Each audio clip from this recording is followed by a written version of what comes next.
So Brent, how are you using the lessons learned here to design the diversions?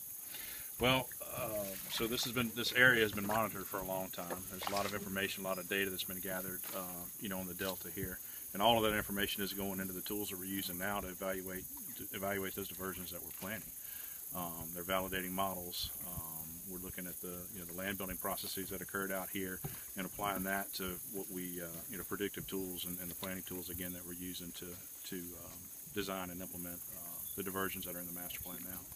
Is there a way of using the information here for designing the structure itself, or the catchment basin? There's probably some information to be gleaned from the outfall channel, but in terms of the structure, I think not. This is as Paul described, a really different situation from in some ways, a different situation from what we're planning in that. You have a flood control structure way upriver. This water comes through 60 some odd miles of an overflow swamp, then crosses intercoastal and down into the coastal bays. So while the results and what we see here is what we think we can achieve, sort of the implementation method we think may be different.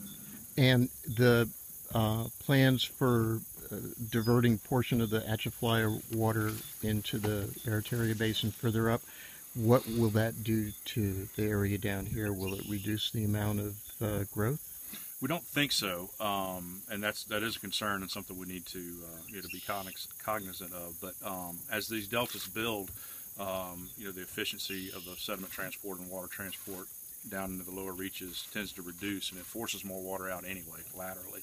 And that's something else we really haven't discussed that I kind of wanted to bring up. But if you look at some aerial photographs, including the ones that you have today, all those wetlands between here and essentially the levee to the north and laterally out, around the intercoastal waterway, both north and south, are receiving a tremendous amount of influence from both the Atchafalaya and the Wax Lake outlet. And those fine-grade sediments have really helped to build those wetlands. We're seeing sedimentation as far as tens of miles away.